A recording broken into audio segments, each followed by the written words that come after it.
I'm thrilled to be a guest designer for Cut at Home this week. Today I will be using a stamp and die set from Heartfelt Creations called Leaping Frogs.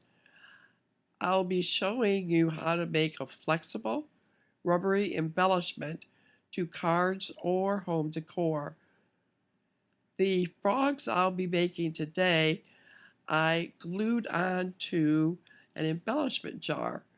I also made the butterfly. So let's get started. I inked this frog border with Stays On ink. Don't worry if your ink dries, it will come off. In fact, this process will remove any old dried on ink. So either clean it or use it if there's a color on it you like. I don't think it has to be Stays On ink, so experiment with what you have. Today I'll be showing you how to make the frogs to avoid this disaster. Actually, it's not a disaster if you've got the flexibility to be able to trim this out.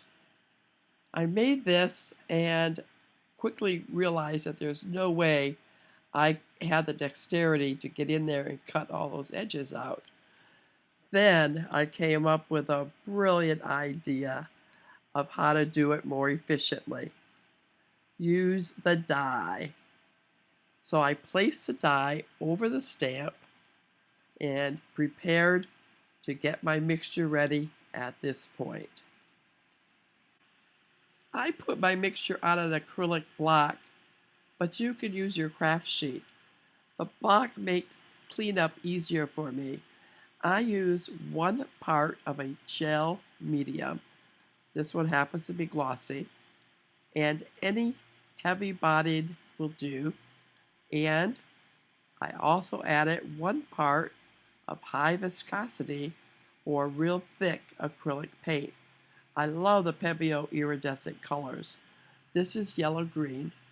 If your paint is a bit thinner, you can still use it, just increase your gel proportion. To open the lid, I use the best multitasker in my craft room. It's a Cricut spatula. I just get it under and lift it up. I don't use the Cricut, but even for the cameo, I prefer this spatula because it's so thin.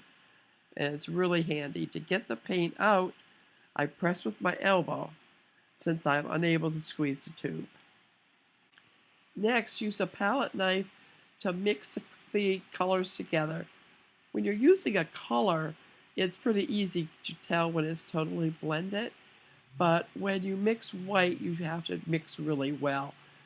You can still tell somewhat because the gel is a bit translucent.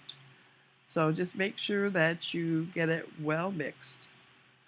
Usually I make plenty so that I can ensure that I can finish my project without running out, but I also have an extra stamp standing by ready to use because I don't want to waste any either. Now you just lay on a thin layer, making sure you fill in all the areas. This part's a little tricky for me, but if you have good dexterity, it goes on really quick and easy. I start with a thin layer on these intricate dies or stamps so that I can prevent air bubbles. In a couple of my samples, I got air bubbles the first try. So just make sure you get it filled in well.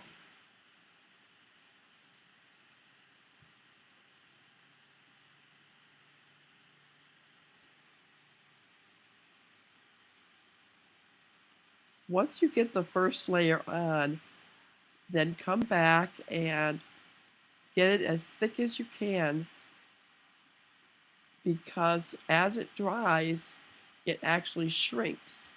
And if you get it too thin, it'll be really hard to get off and you could possibly tear it. It's very resilient. I haven't torn one yet, but I also put it on as thick as I can. So once you've got it on thick, this one, I would have preferred to get it on a little bit thicker, but I kind of ran out of the gel. And once it's all on there real thick, Take your palette knife and level it off so that you can adhere it to something nice and flat.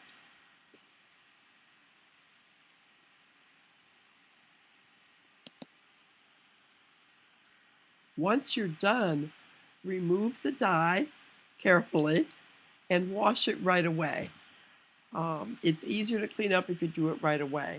The little bits of white you see on my die is because I did not wash it right away the first time. They will come off if you take the time to do it. The next thing we're going to do is do a little bit of touch-up. This stamp is pretty intricate, and there are a few places here where the foot didn't attach to the leg. There's about 3 spots, and then there's one spot where 2 frogs that should be touching aren't.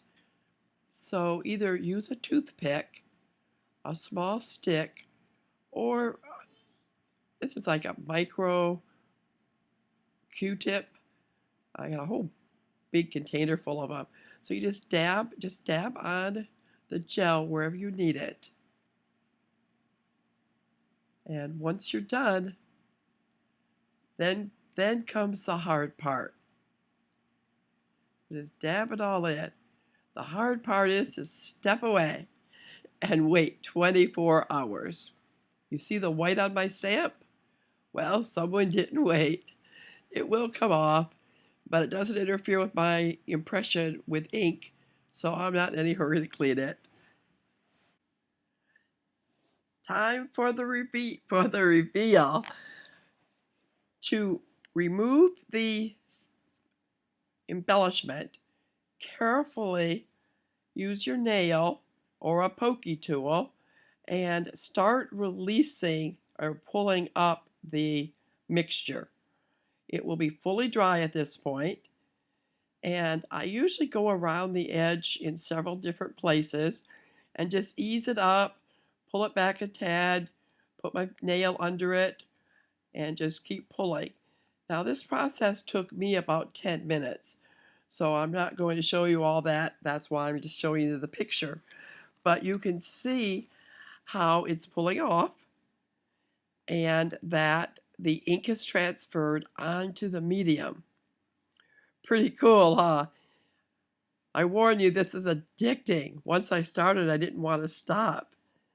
Okay, the next thing is I put it on because it's flexible, I put it on a jar. I decorated the embellishment jar with it. And I just used a clear glue. And then the dragonfly is also from the same collection. It's from the hanging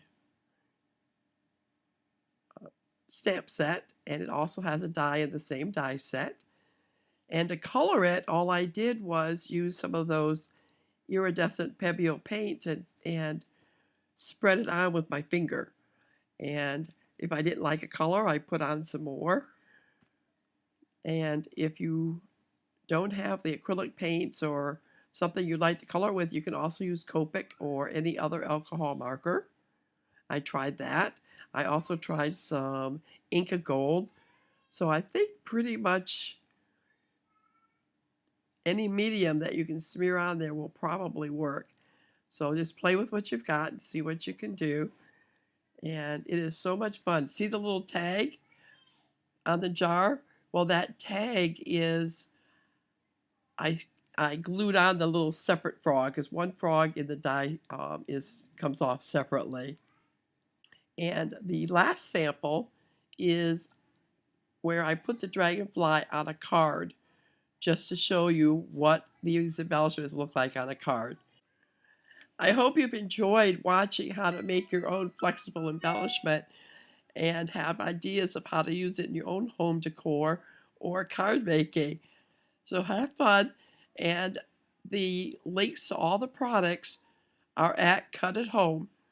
See you later. Be sure to visit the Cut at Home blog, where you can find written instructions, but you can also find the links to the Heartfelt Creation products that were used in this project.